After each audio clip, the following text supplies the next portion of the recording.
अपने से बड़े लोगों द्वारा हम अक्सर यह सुनते आ रहे हैं कि सस्ता रोए बार बार और महंगा रोए एक बार।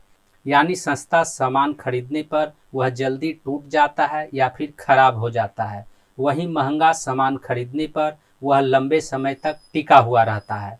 और ऐसा ही कुछ ऑन पैसिव के साथ भी हुआ है। तो आज के इस वीडियो में हम बात करेंगे कि ऑन पैसिव के साथ ऐसा क्या हुआ है जिसके कारण इस तरह का मिसाल दिया जा रहा है। नमस्कार दोस्तों, मेरा नाम है मंटन शर्मा।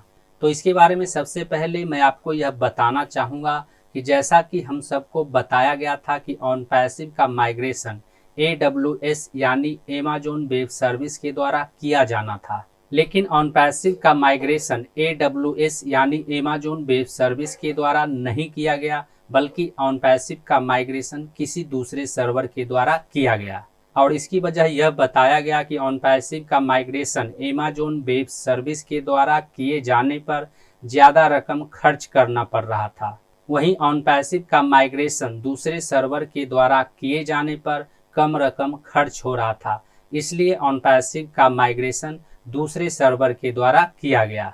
और बहुत बहुत चीज़ें हो रही हैं। माइग्रेट कहाँ किया जा रहा है आपको शायद मालूम है। कुछ सर्वर्स चेंज हो रहे हैं, राइट। और इसका मतलब यह है कि ऑन पैसिव का माइग्रेशन करने के लिए सस्ते और महंगे का फर्क देखा गया।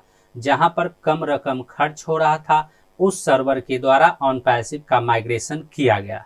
और इसीलिए ऑन पैसिव के लिए इस कहावत का मिसाल दिया जा रहा है कि सस्ता रोए बार बार और महंगा रोए एक बार। मतलब साफ है कि ऑन पैसिव का माइग्रेशन AWS यानी अमेज़न वेब सर्विस के द्वारा किया जाता तो हो सकता है कि अब तक ऑन पैसिव का माइग्रेशन कंप्लीट हो चुका होता। जब आप बाजार में एक ही तरह का सामान दो कीमत में खरीदते हैं, यानी एक सस्ते में खरीदते हैं और दूसरा महंगा में खरीदते हैं, तो जो सामान सस्ता रहता है वह सामान जल्दी टूट जाता है या फिर खराब हो जाता है, लेकिन जो सामान आप महंगा में खरीदते हैं वह सामान लंबे समय तक टिका हुआ रहता है। ठीक उसी तरह से वेब सर्विस में भी यदि किसी सर्विस का सब्सक्रिप्शन पैकेज सस्ते में मिल रहा है तो जाहिर सी बात है कि उस सर्विस में कम फीचर रहेगा, कम ऑप्शन रहेगा।